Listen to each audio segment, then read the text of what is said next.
This video right here, it had the people talking. I mean, hundreds of comments, shares, and I want to take the time to just review some of the comments and respond to some of them. Of course, I can't respond to all of them, but I like to respond to a few of them. And it doesn't matter whether they're good comments or comments that agreed or bad comments or whatnot. It's important that we have a healthy dialogue and discussion about politics and where the country is going. And so I'm all for it. Whether you agreed or disagreed, we can all use and benefit a debate, a discussion that ascends. And so let's get into some of the comments. One person said that the bill didn't seal the border.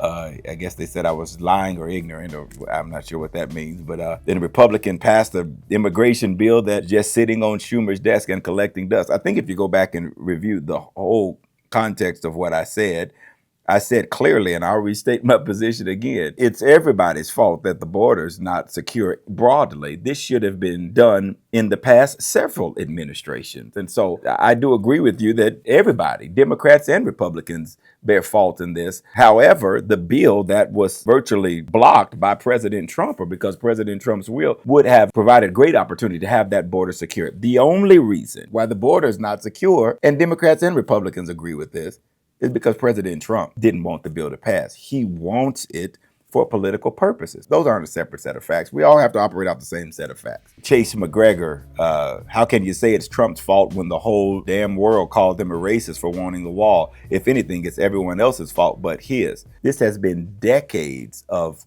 inaction by both parties. I do restate my position. Today, that border is not secure because Donald John Trump did not want that bill that would have provided the resources and initiative to secure it properly. As far as everybody calling him a racist for wanting a wall, whoever is calling him a racist, I think I got a pretty good idea that they're not calling him a racist because he wanted a wall. I think, and I'm just taking a shot at it here, I think they're calling him a racist because some of his own rhetoric, because it ain't got nothing to do with the wall, it has something to do with his mouth and his inability to control what he's saying. And that's a character issue. I think his words have started a fire and he's choking on the smoke. That's what that is. Donald Trump provided the most secure border this country has ever had. Joe Biden came into office and spitefully overthrew everything Trump had put, especially the Remain in Mexico policy. Well, sir, first of all, I disagree that President Trump provided the most secure border. The facts just don't bear that out. Some of the policies weren't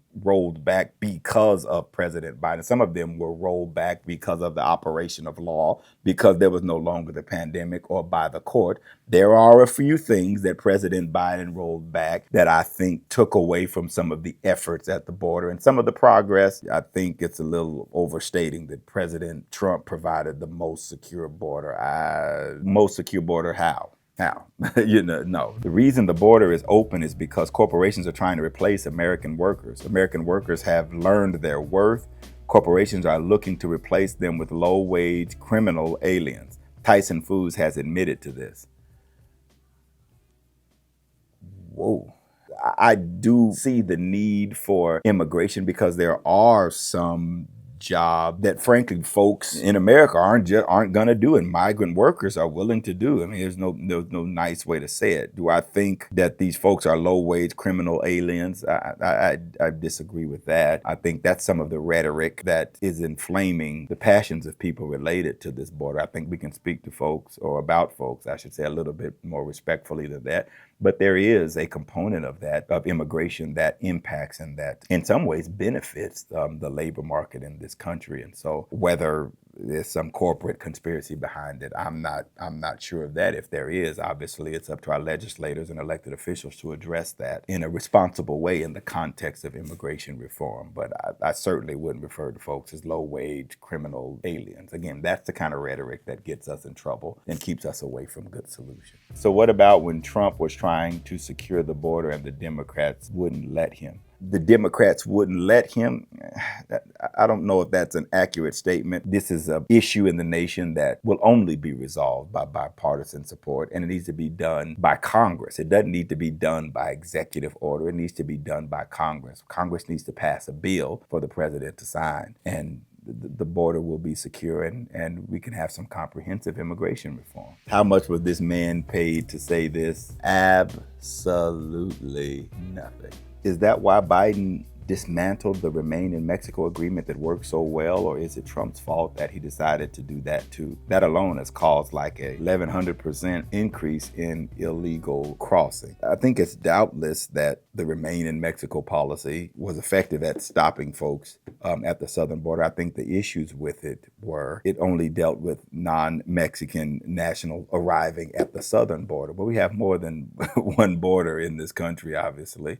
We have a northern border. We had a southern border. There's there's an immigration crisis at the northern border that never paid attention to. I'm not sure why President Biden rolled it back, if you will. I do think it was effective to some degree. However, was meant to be a permanent solution. Again, I don't put this at the feet of President Trump necessarily or President Biden necessarily. This is an inability for the United States Congress to act, to pass legislation, a framework for the president, whoever it is, to operate within. And if we keep kicking the concept of immigration around for political points, it's going to continue to be a mess. And if that's the case, I would say that the crisis is not at the border. The crisis is in Washington.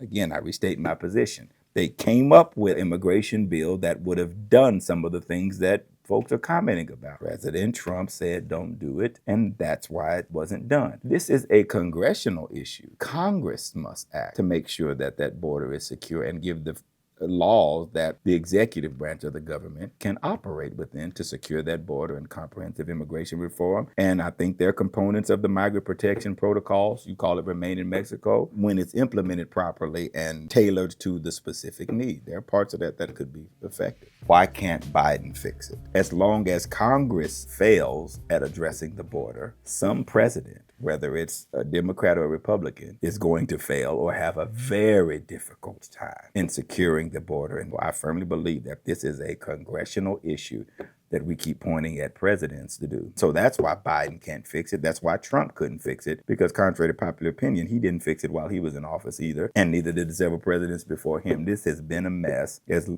long as I can remember. It's up to our congressmen and senators to fix this and give the president the law to sign and the law to execute as the executive of the country. Thank you for your feedback. Thank you for your responses. It's always good to have a healthy conversation. And we don't have to agree on everything, but let's keep talking. I think that's what's going to make our country better. I think that's what's going to move us forward as a people. And I look forward to continuing this conversation. So keep chiming into the videos, keep commenting. This is what's going to make us better as a society. So let's keep moving forward and pursuing a more perfect human.